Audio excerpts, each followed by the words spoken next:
जो केंद्र सरकार के अधीन है। ये राज्यों में दर्ज क्राइम के हर मामलों को इकट्ठा कर देश में हुए एक एक अपराध का आंकड़ा नेशनल क्राइम रिकॉर्ड ब्यूरो ही हर साल जारी करता है। तो क्या अमित शाह और प्रधानमंत्री ने इसी सरकारी एजेंसी के आंकड़ों के आधार पर विरोधियों को घेरा है? ये पता करने के लिए हम सबसे पहले बीजेपी नेता शाहनवाज हुसैन से मिले।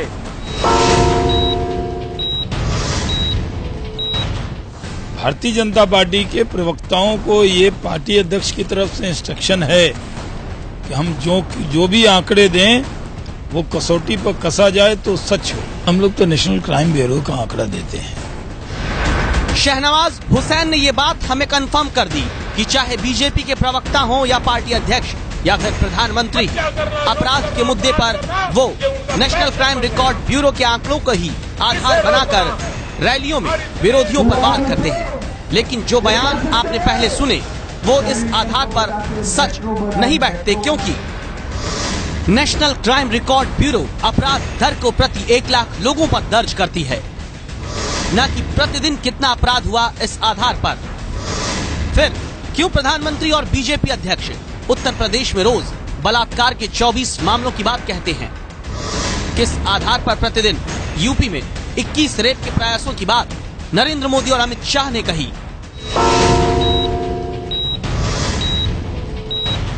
उत्तर प्रदेश में कानून व्यवस्था सचमुच एक बड़ा मुद्दा है, लेकिन क्या इसका मतलब ये हो जाता है कि आंकड़ों की हेराफेरी कर जनता से वोट मांगा जाए? अगर यूपी में पूरे साल हुए बलात्कार के मामलों को 365 दिनों के हिसाब में बांटकर उसे प्रतिदिन के खाते में भी डाला जाए, तो जो दावा प्रधानमंत्री नरेंद्र मोदी और बीजेपी अध्यक्ष अमित शाह यूपी में रेप के मामलों में कर रहे हैं, वो सच से कोसों दूर नजर आता है।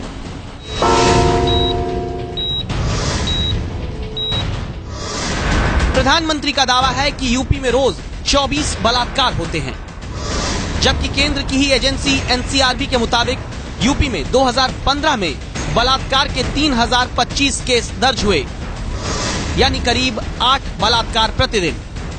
यानी प्रधानमंत्री अपने चुनावी भाषण में यूपी में रेप की प्रतिदिन वारदात को 3 गुना ज्यादा बढ़ाकर बता रहे हैं। इसी तरह मोदी अमित शाह का दावा है कि यूपी में रोज बलात्कार की कोशिश के 21 मामले होते हैं, लेकिन एनसीआरबी के मुताबिक यूपी में 2015 में 422 ऐसे मामले दर्ज हुए।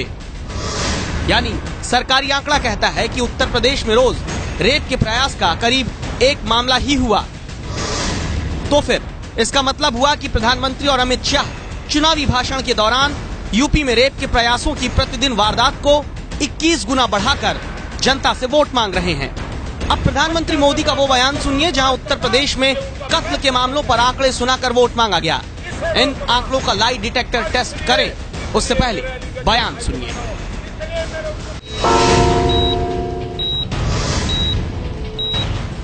एक दिन में 13 हत्याएं,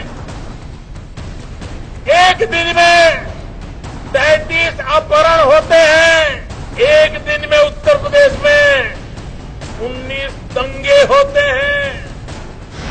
और जब प्रधानमंत्री के इस बयान का सच हमने जाना तो पता चलता है कि 2015 में कत्ल की वारदातों पर अपराध की दर के हिसाब से देश में 22वें नंबर पर था उत्तर प्रदेश।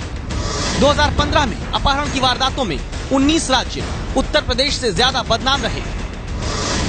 2015 में दंगों की वारदातों की दर यूपी से ज्यादा 16 और दूसरे राज्यों में थी।